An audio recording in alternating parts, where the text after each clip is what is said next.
Dear students, I am Professor C.P. Singh.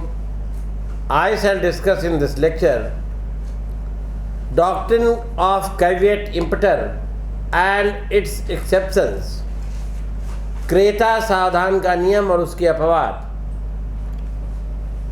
Doctrine of caveat emptor.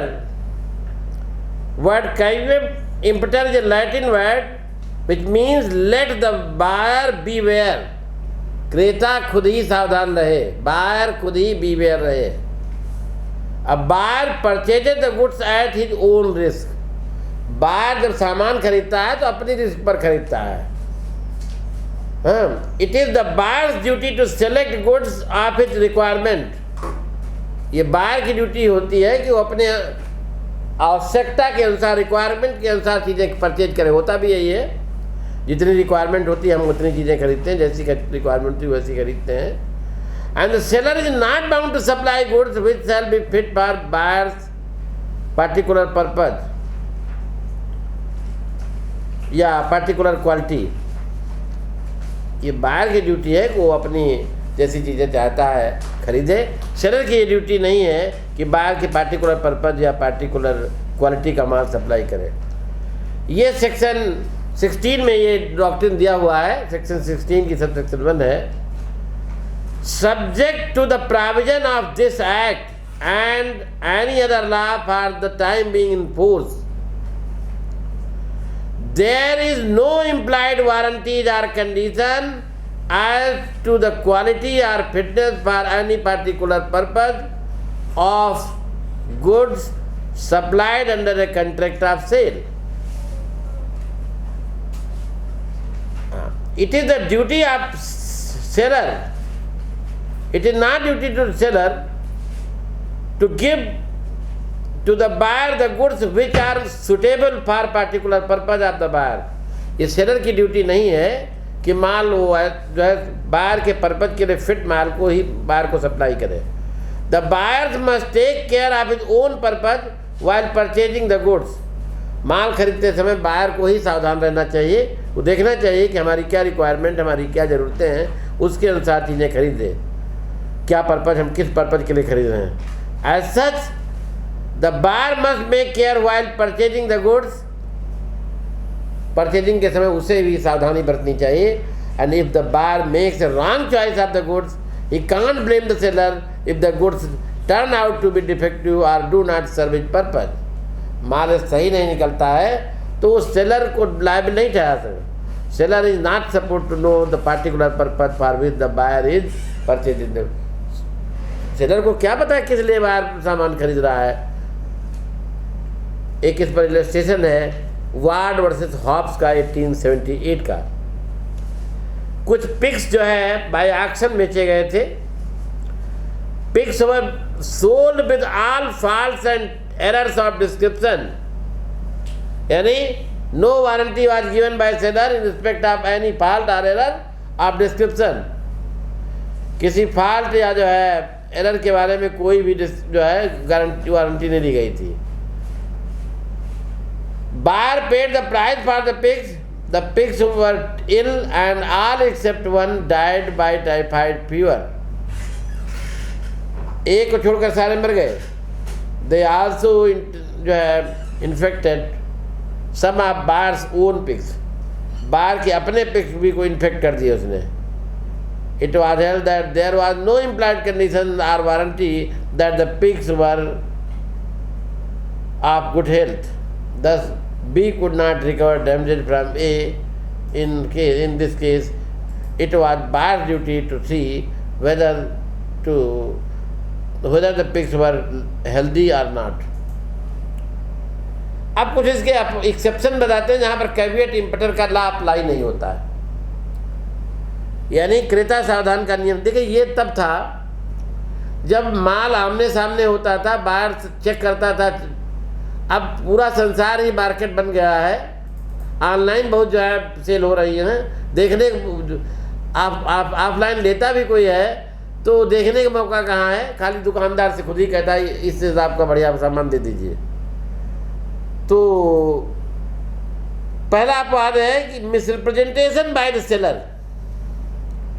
यदि seller ने माल की quality के बारे में झूठ बोला है, क्वांटिटी क्वालिटी के किसी के बारे में भी मिसरिप्रेजेंट किया है, और बायर ने बिलीव कर लिया है और खरीद लिया है उसे, rule of caveat emptor will apply, rule of caveat will not be applicable and contract will be voided at the option of the buyer. जहां पर सेलर ने झूठ बोला है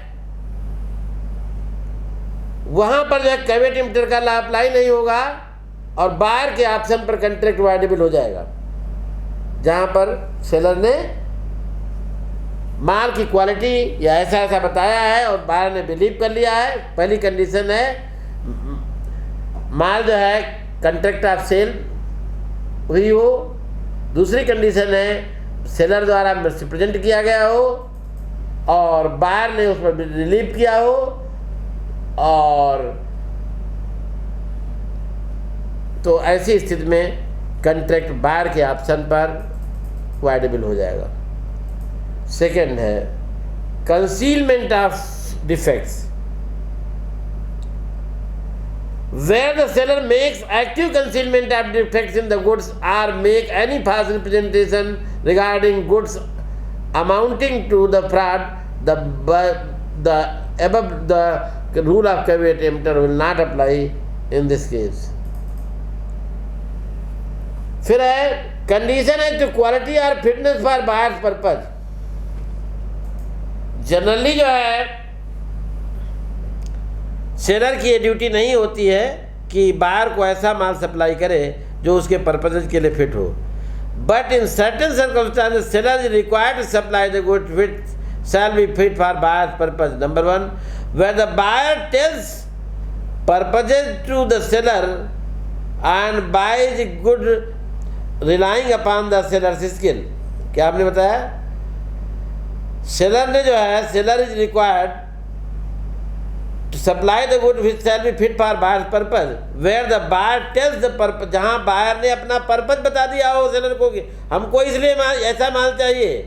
जैसे जो है बाल्ड्री वर्सेस मार्शल के केस में बताया था कि हमको टूरिंग पर्पजेज के लिए फिट कार चाहिए और वह सीडेनी के लिए तो उसे रिजेक्ट करने का राइट मिला। Thus if the buyer makes his purpose clear to the seller but the goods relying upon his skill and judgment, thus where it is implied condition that the goods shall be fit for buyer's purpose. Next है condition as to merchantability, या इसको cell bye description कह सकते हैं।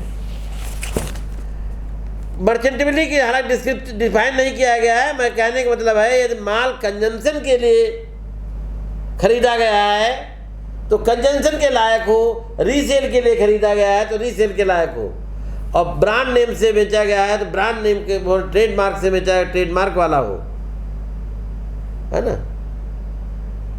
फिर condition implied condition या condition implied by customs, custom द्वारा भी जो है सेक्शन 16(3) में है जो है मर्चेंटेबिलिटी के बारे में प्रोविजन कर सकते हैं। और the implied condition as required to fitness for particular purpose may be attached by the custom और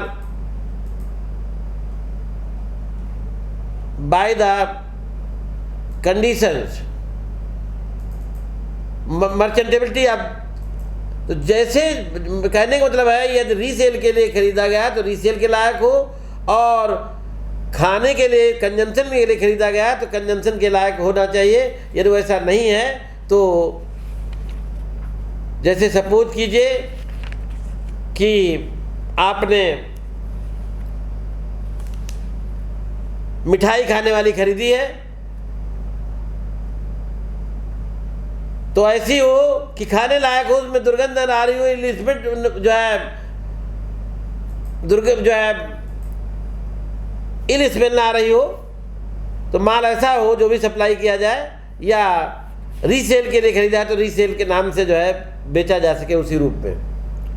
फिर एक कंडीशन है to wholesomeness, it is part of condition to merchantability also. This condition is applicable in cases of eatable foodstuffs and other goods which are used for human consumptions, ये जो खाने चीज़ें हैं इसमें आ जाएंगी. In such cases, in addition to the implied condition to merchantability, other implied condition is that the goods must be wholesome, sound, pure and fit for consumption at the time of the sale. As matter of fact, the goods shall not be merchantable if they are not fit for human consumption. Frost versus Aylesbury dairy company के case में हुआ कि ए ने कुछ जो है एक milk dealer से मिल्क खरीदा था. मिल्क में टाइफाइड जर्म से कंज्यूम करने के बाद एक की वाइफ ने उनको पिया और जब उन्होंने पिया तो उनको इन्फेक्शन हो गया, उनकी डेथ हो गई. ये माना गया कि जो है कंडीशन एज टू होलसमनेस का वायलेशन किया गया था.